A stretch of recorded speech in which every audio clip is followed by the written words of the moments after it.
Assalamualaikum warahmatullahi wabarakatuh ya. Jumpa lagi saudaraku Jumat Wage ya, dimanapun Anda berada. Menanggapi komentar saudara kita ya.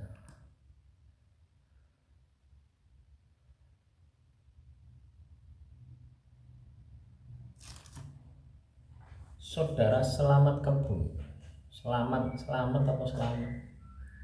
Saya pernah dibawa ke tempat Pak Kiai sama teman saya. Pak Kiainya apa ya? Kata Pak Kiai diikuti makhluk gaib.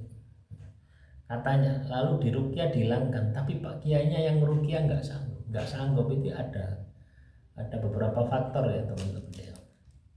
Yang pertama bisa jadi masalahmu bukan ketempatan makhluk halus ya. Bisa jadi masalahmu itu adalah hukuman Tuhan ya. Bisa jadi masalahmu itu adalah karma. Anda kena penyakit ya. Kena masalahmu karma, masalahmu hukuman Tuhan. Mau didoakan sama siapa saja ya tidak bakalan sembuh. Tapi kalau masalahmu itu adalah ketempatan makhluk halus ya, kena jin, kena sihir, itu ruqyah itu tidak bisa sekali gitu. Tidak ada kiai itu ya yang bisa meruqyah satu kali langsung sembuh, itu tidak ada.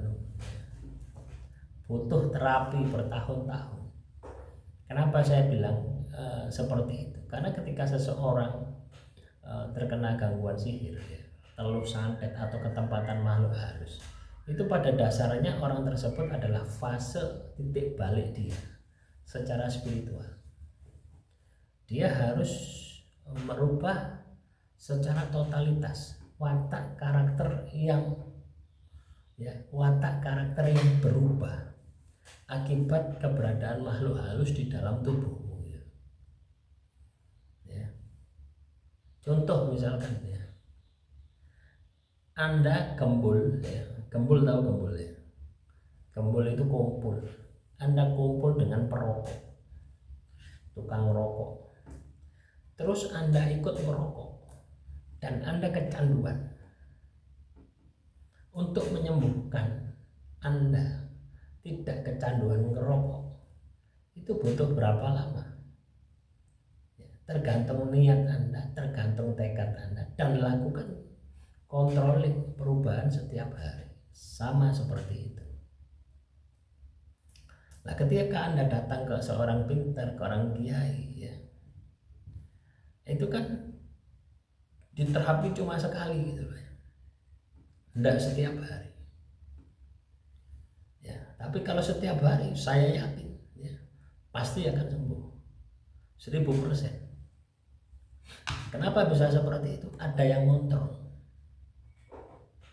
Ada yang kontrol, tahu ada yang kontrol.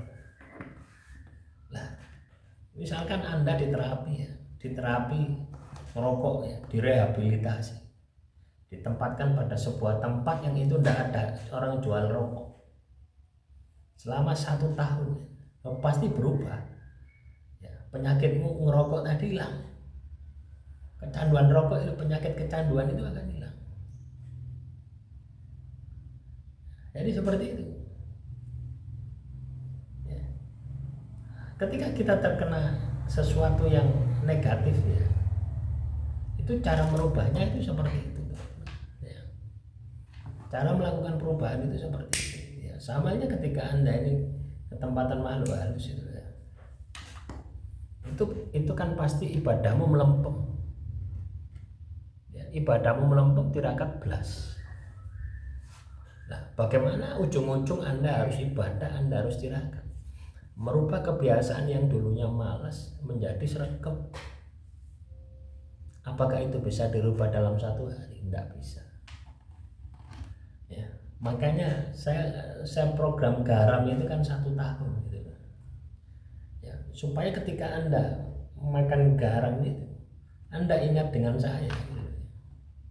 Sebagai controlling, tidak mungkin saya bisa ngontrol Anda, harus nungguin Anda setiap hari kan tidak mungkin.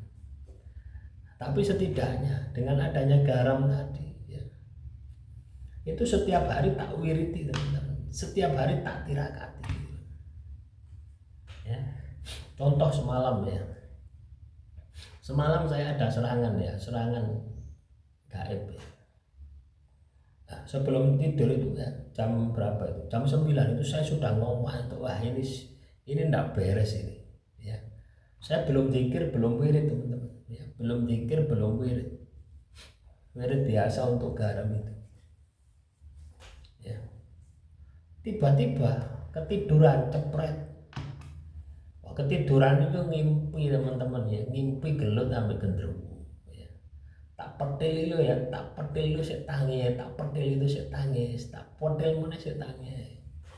Langsung saya terjaga, langsung nggak ngantuk teman, ya langsung nggak ngantuk. Saya wudhu, saya baca itu, saya baca Yasin Fadilah, Wirid Sakron, Sholawat Dalail yang setiap hari saya baca untuk garam. Loh, itu bisa jadi ya, bisa jadi itu adalah apa, gaib-gaib yang menyerang kalian gitu, yang sudah memahari garam. Jangan kira ya, resikonya lebih besar saja ya. Garam yang sudah Anda beli, yang sudah Anda mahari, Anda pakai, itu kalau Anda terkena gangguan sihir, itu pasti nyerang saya. Tidak mungkin tidak. Sama seperti itu. Ya, makanya banyak ya orang-orang itu yang tidak mau beresiko gitu loh ya. Ya yang ditampakkan di YouTube itu kan mudah, wah tak resiko, tak tarik sukmanya bisa sembuh seketika. Nah itu impossible itu ya, butuh waktu ya. Kalau orang katakanlah melihat waduh resikonya lebih besar, tidak mau ya. Nah, itulah teman-teman ya. Makanya pembersihan gangguan makhluk halus, entah sihir, entah kelakuan Anda sendiri ya. Misalkan Anda pernah ngilmu ya, Anda sering kedukun, nah itu di dalam tubuhmu mesti ada makhluk halus ya. Belum lagi ketambahan sihir, telur santet kalau Anda punya musuh. Nah, apakah itu bisa di ruqyah hanya sehari? Ya enggak mungkin ya. Kecuali masuknya saat itu, ruqyah saat itu gitu. Tapi enggak ada seperti itu.